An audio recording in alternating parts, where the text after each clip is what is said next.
दोस्तों आज की वीडियो में हम लोग बात करेंगे भारतीय संविधान के भाग 12 के बारे में।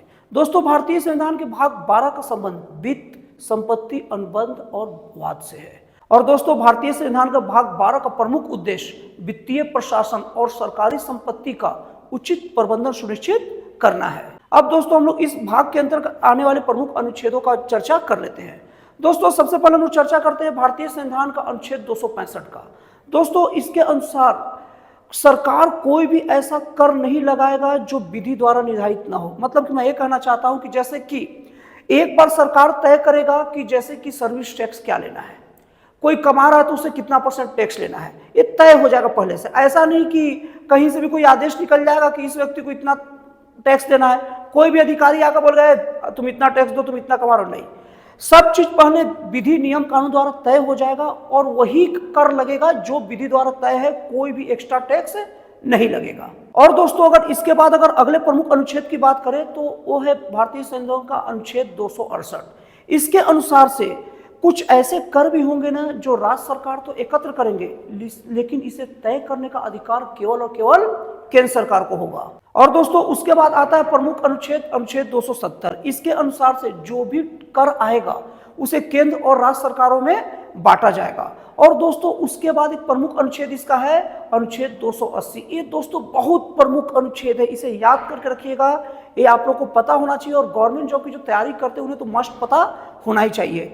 दोस्तों ये अनुच्छेद 280 है, इसी के अंतर्गत वित्त आयोग का गठन संविधान के द्वारा किया जाता है। और वित्त आयोग का गठन का प्रमुख उद्देश्य केंद्र और राज्यों के बीच में करों का स्पष्ट बंटवारा करना है। मतलब जो भी कर केंद्र और राज्य सरकार की तरफ से आएगी, ये भारतीय संविधान का अनुच्छेद 280 के तहत जो वित्त आयोग जो गठित किया गया है यही तय करेगा कि केंद्र को कितना देना है और राज्यों को कितना सुविधानुसार देना है। और दोस्तों उसके बाद अनुच्छेद 294 से लेकर अनुच्छेद 298 तक सरकारी संपत्ति को परिभाषित किया गया है।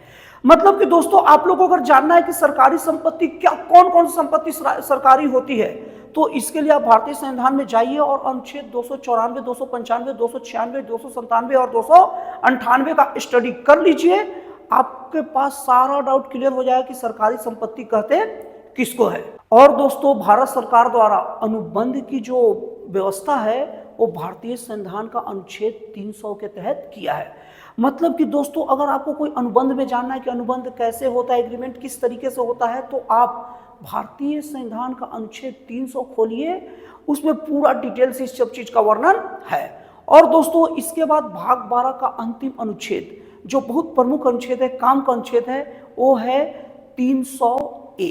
अब दोस्तों जैसे कि मैंने आप लोगों को शुरू में ही बता चुका हूं कि कोई भी अगर सेक्शन में, कोई भी भारतीय संविधान का अनुच्छेद या आर्टिकल में अगर ABCD या क ख ग अ ब स द कुछ भी लगा है तो मतलब वो मूल संविधान में नहीं था, उसे बाद में संशोधित करके जोड़ा गया है।